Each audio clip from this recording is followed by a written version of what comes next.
Welcome to the Workamper Show, a podcast devoted to helping you discover how to finance your RV travel dreams. I'm Steve Anderson, the president of Workamper News. Each one of our episodes will either introduce you to people who are already living the RV lifestyle or to opportunities to work short-term jobs. You'll also learn how to hit the road the right way and make the most of every opportunity. Now let's turn over today's show to your host, Greg Gerber. Thank you, Steve. People enjoy the RV lifestyle for many reasons. Some like to travel on sightseeing adventures, while others like to travel for a specific purpose. Today we'll talk with a millennial RVer who travels around the nation working jobs to help clean up storm debris when disaster strikes. This episode is sponsored by the National RV Training Academy in Athens, Texas. The Academy's one-week live training or home study course will teach you everything you need to know to fix about 80% of the problems people experience with their RVs. You can sign up for additional training to become an RV inspector, campground technician, or to provide mobile RV service. For more information, visit www.nrvta.com.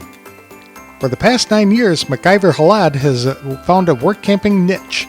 He's a storm chaser of sorts who travels around America to areas impacted by natural disasters and finds jobs helping to remove storm debris. He drives a modified log truck and finds debris on or near highways, picks up the fallen trees or other objects, lifts them onto the truck, and hauls them away to a dump. He's also a whiz at operating chainsaws to help clear debris. He bought his own motorhome in February. Prior to that, he would use RVs with his dad or stay in hotels in the disaster areas. It sounds like tough work, but Macgyver loves the freedom working outdoors offers, even when the circumstances are less than ideal. It's the idea of helping others in a strenuous situation that gives him a sense of purpose. Having his own house on wheels is a big plus in an area where thousands of people might be looking for temporary shelters. He can also go anywhere on a whim where his skills are needed the most. Like other millennials, he realizes that the scope of work has changed and he's embracing what's called the gig economy, where people work short-term jobs and then move on. There are some other benefits to work camping that I'll let him describe, so please welcome Macgyver Hlad to the show. For today's episode, we have an interview with a fellow who has been work camping, and that is Macgyver Hlad, and he is right now in Tuscaloosa, Alabama, helping out with some family members who are going through some... Let me start that over. Hang on.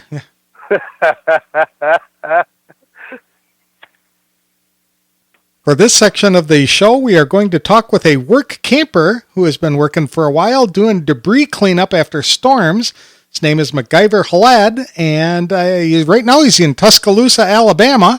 And thank you for joining us on the show. Thank you, Greg. Sure. What kinds of work camping do you do? The main work camping that I've done in the past is storm debris cleanup.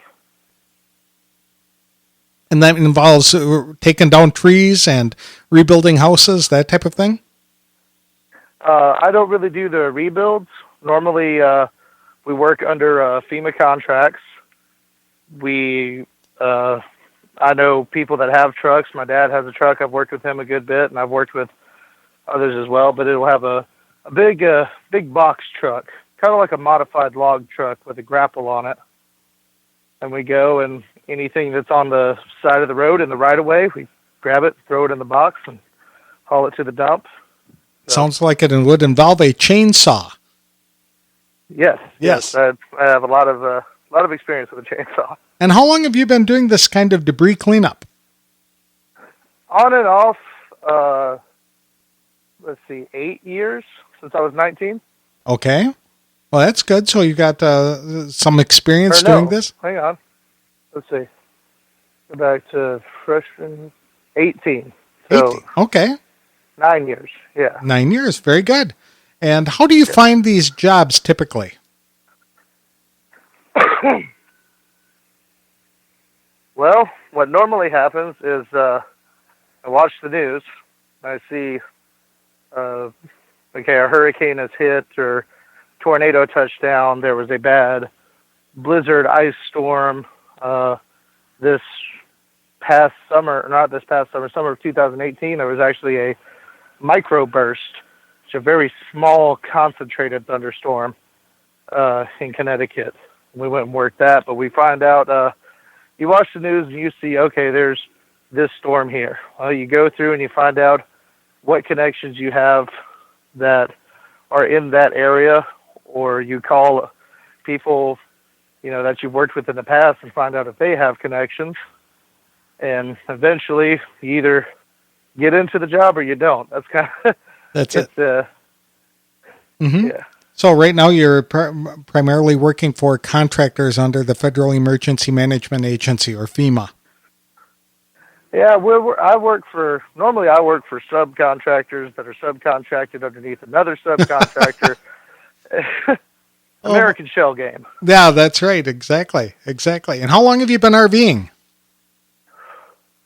I've finally bought my own motorhome just this past February, and before that, I lived in RVs whenever I went on storms with my dad. I've also done a lot of hotel. It's basically the same deal. Sure. What do you like most about the work camping experience so far? The freedom. The freedom to work anywhere? I can't stand the same four walls. That's not something I can do. Right. I enjoy going and seeing. Also, there's a lot of really great food in this country, and you have to travel to eat all of it. Exactly. I noticed that when I was full-timing for a couple of years, is that's the best part about doing this on-the-road stuff, is getting to try all these different cultures, foods, and things that are unique to that part of the country. Yep, my dad, he's been doing the storm debris cleanup for, decades now, I guess 2 decades, close to it. And he gets asked the question, what's your favorite place? He said, Texas. They're like, Texas? Why is that? He said, because every state, every county, every city that I go to, I pick up stuff on the side of the road, put it in a box, go to a place, throw it out, do that again 12 times a day. The only difference is the food. Very good. You talked about freedom. Is that the freedom to pick any job that you want, that you can get your hands on? Or is it the freedom to work like one project, know that it's done, and then move on to a different project in an entirely different part of the country if you'd like? It's multi-tiered. I don't like working in the same spot for too long. I like to travel around and see the world while I'm young. And there's the other thing of financial freedom. I don't have rent. I don't have a mortgage. I don't have a cable bill that I'm paying in an empty house. I've got my RV, and it was only in February when I went full-time. I actually had gotten evicted while I was on the road. Oh, because you weren't there to pay the rent? No, I was there, and I was not there, but I was paying. The roommate I was sending the money to was not. Oh no! Well, then he'll probably be listening to this when it comes out, and I just want to say, hey Max, it's all good, buddy. It's all good. It was the best thing that ever happened to me. Well, that's neat. And so that kind of flexibility to be on your own, and you're relatively young. You're under 30, right? So that makes you I'm 27. Rather unique in the work camping environment, because many folks are in their 40s, 50s, or 60s, or even older than that. And so being younger, I'm hearing that this is something that many of the millennial generation are really aspiring to, is that kind of a nomadic freedom lifestyle and being able to support themselves, work in odd jobs wherever they can get them. Exactly. Have you met any? We already live in a gig economy wherever we live at. I've got friends that they drive for Uber, they deliver for DoorDash or Grubhub or whatever. And I think with me getting into it, a couple of them have finally moved on to the point of, hey, I could do this in any city. Why am I doing it here? Mm-hmm. So do you think it's relatively easy to find these kind of jobs by just following the news and seeing where the big storm hit, or where the tornado or the earthquake or whatever it was is, and just show up because people are always going to be looking for workers? Or does it have to be part of an organized group of contractors? normally what happens, people that are working in my field they either have worked in it before or they are working with the contractor before they go on the storm. Mm-hmm. But I will say, every federal job, and every county job, city job, state job, all of that, they all have what's called monitors. And monitors are basically a third party that are there to make sure that you're not stealing from the government, making sure you're not committing fraud, making sure you're not, cutting trees past the right of way and all of that. And I know people in that line of work, and they make pretty good money. Mm-hmm.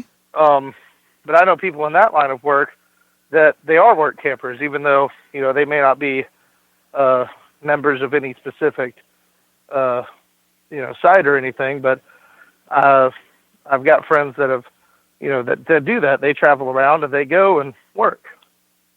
Mm-hmm. Okay. Very good. And do you, because you're a solo work camper doing this pretty much on your own, do you have any perks, or are you just living off of what you earn? Like, do you get free camping? Campsites are always provided, lodging, all of that whenever I go to work. Just because, how else are they going to get us out there? Mm-hmm. That's one of the more expensive parts of going to work at some place, is being able to stay there and live there.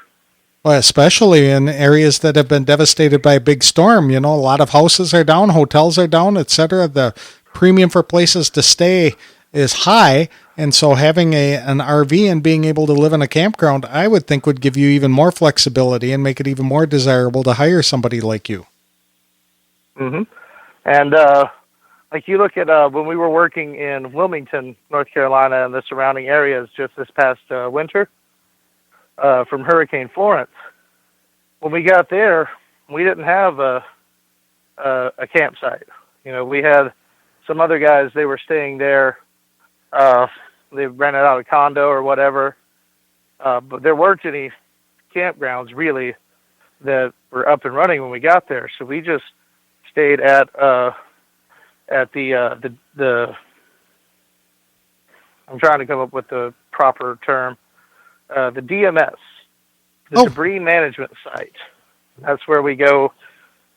Normally the prime contractor will find a spot of land that's empty and, pay the owner X amount to lease it. But we would stay there, get the generators out and find a place to get fresh water, normally a restaurant or a gas station. And people are always willing to help us out when you tell them what you're doing there. In addition to these kind of, sporadic, although there seem to be a lot happening somewhere all the time, but it's not really regular work, you would be open to working some other more permanent jobs. Have you considered doing some of those through work camping?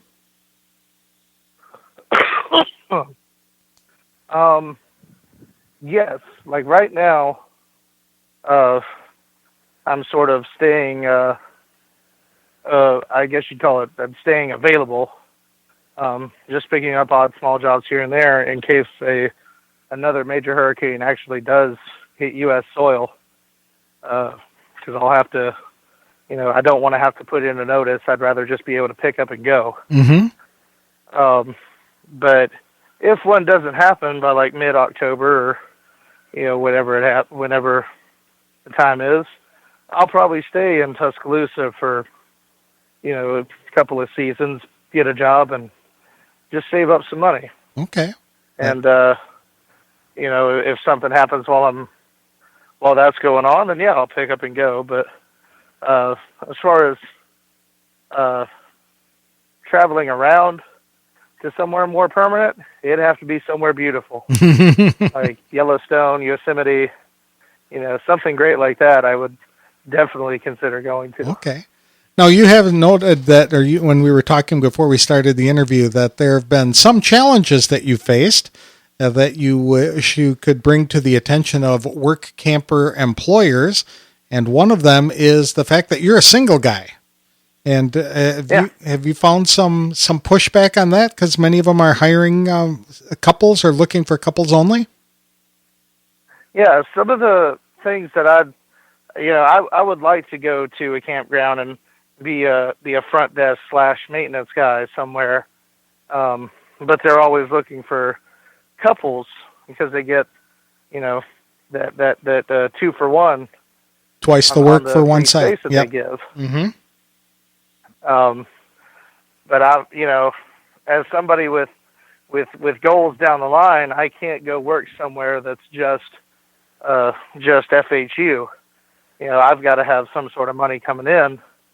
But normally those kinds of jobs are in the majority of my searches. When I found jobs like that, it's jobs where they're looking for a couple to come to a campground and normally have the lady be the face and the fella be the maintenance and back everybody in and all that. Mm-hmm.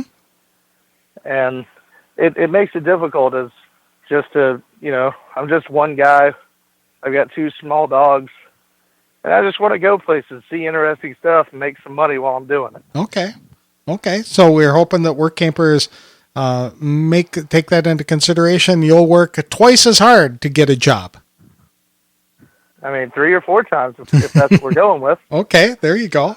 Super. Another area that you expressed concern about was that you're not often treated fairly, you think, because of the way you look. You apparently have some tattoos or piercings that make people uncomfortable. Yeah, I have a couple of. Hang on, I'm going to pause and restart that.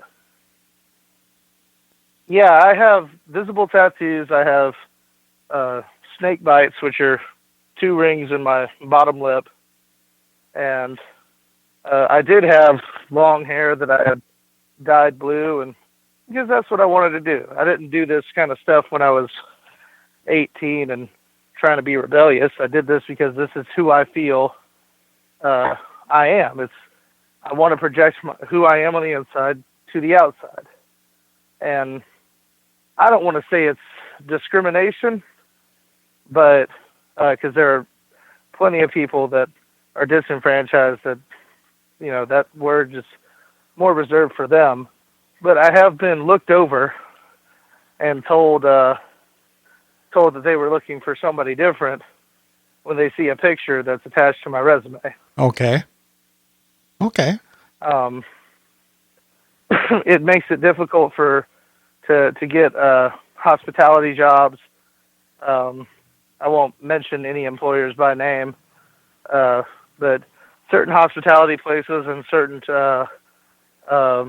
family fun places have denied me based on how I look. Mm-hmm.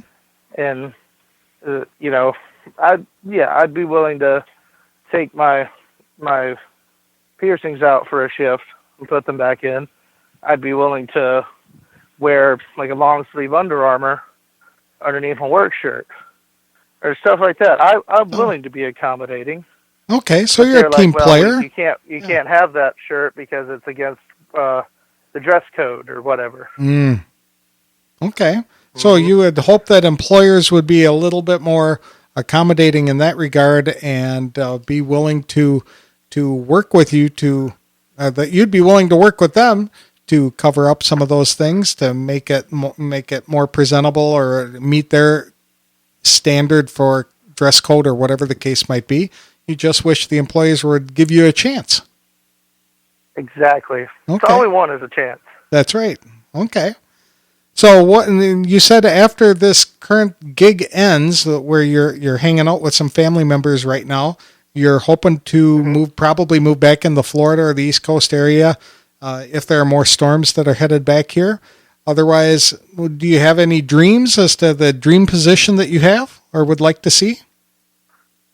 The only dream I have is by the time I'm 40, I want to open up a animal rescue. Oh, okay. So Yeah, so to have a dream job that goes along with that, it's not, I'm not looking for a place that I'm going to go and work till I'm 62 and get a check for the rest of my life. Mm-hmm. I'm basically taking my retirement early, because once I start the animal rescue, that's going to be what I do until I die. Okay. So I'm mainly just looking for good work, good pay, and exciting places. Okay. All I'm looking for. Super. So you may be looking at a place. You're hoping that there'll be some place that might hire you as a work camper to work with animals directly to give you some of that experience. Yeah. There was actually one, I believe it was in Montana. I saw an ad wanting work campers to work on a cattle ranch. And I would obviously have to get in way better shape, but that would be one of those things of like, yeah, that'd be great. Mm-hmm. Go and work with cows. I understand they're mainly going to just be killed for food, but I love steak. So I'd love to go there and make sure those cows are happy and healthy until they do serve a higher purpose. Okay. Very good. Very good. Well, let's see if we can't find some of those positions through Workamper and make them available to people. That'd be a really good idea. So do you have any final advice for people who would like to consider becoming a work camper, especially younger folks? No one's going to do it for you. You have to grab it for yourself. I know I sound like an old person when I say that, but you're right. When I got evicted, I took what I was going to pay for the rest of my lease, bought an RV. Boom, done. Now I don't spend money on rent. I can go and follow my dreams and chase after that spark that keeps me going. So very good. Very good. Well, thank you so much, Hlad. Thank you so much, Macgyver. I really appreciate you taking time to talk to us about your experience, and I wish you the best of luck this winter and going into 2020. Thank you, Greg.